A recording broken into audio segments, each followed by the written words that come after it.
friends, and welcome to this week's episode of Learning for Good.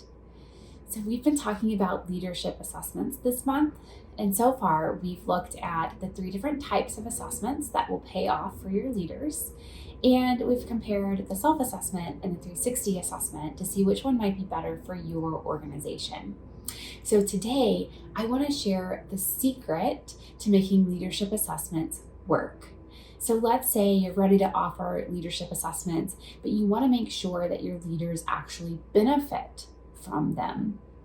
So you select the assessment that's right for you, you offer it to your leaders, and they complete the assessment and they receive their results. What happens next is the secret to making leadership assessments work. Find out what that secret is on today's episode of Learning for Good.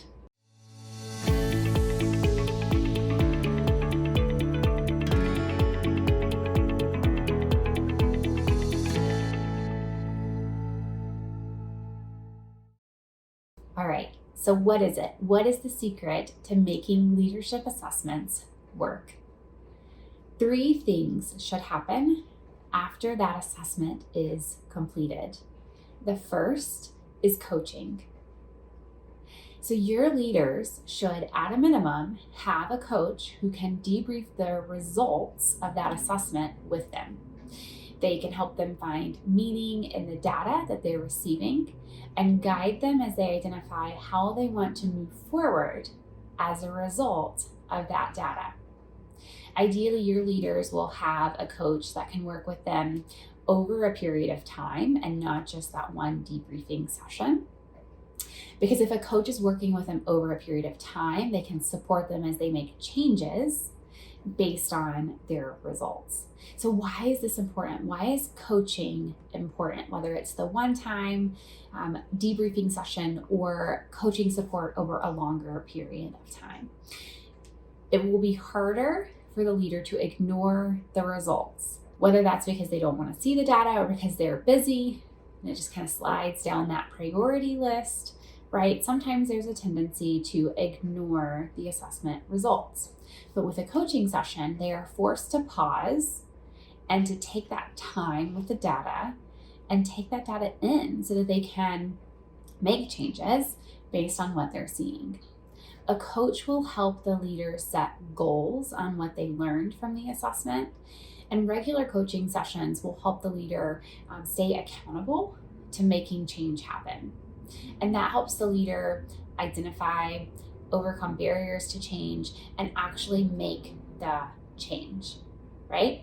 So that's where leadership assessments start to pay off, when we see change. These are amazing benefits for your leaders, but they also impact your organization as a whole because it can improve employee engagement, job satisfaction, and performance, even for those around the leader who's going through the assessment process.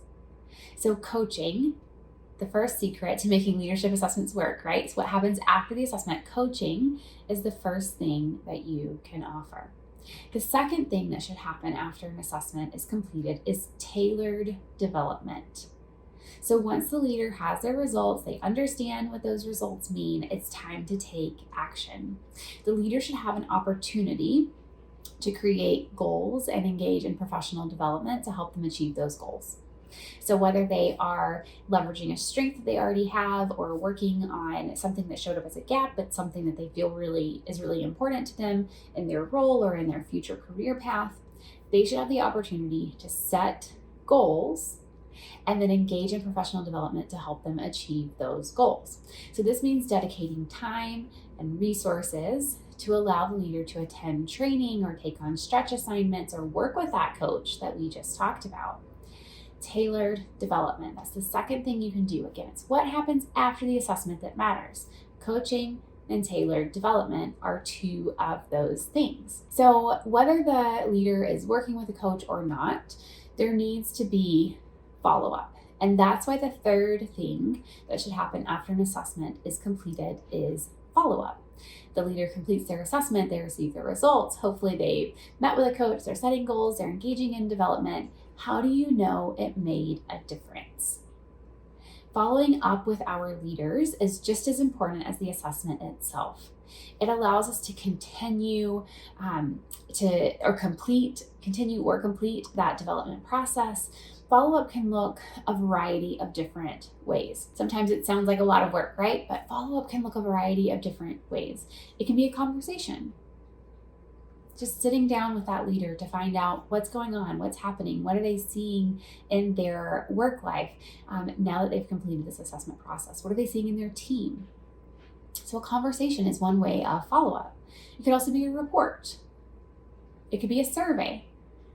It could be a second assessment process where you're going to have the results from the first assessment and the second assessment, and you can take a look at those and see how things have changed. It can happen with a coach. It can happen with a supervisor. It can happen with someone in HR. What's important is that it happens so that you know what the leader has accomplished and what they still need in order to be successful. And again, all of this is kind of based on that element of trust within the organization, that that leader feels like you can follow up and they can share what's going well, what's been challenging for them as they've been implementing changes based on those assessment results. Assessments are a great tool to use in leadership development, but they are an investment.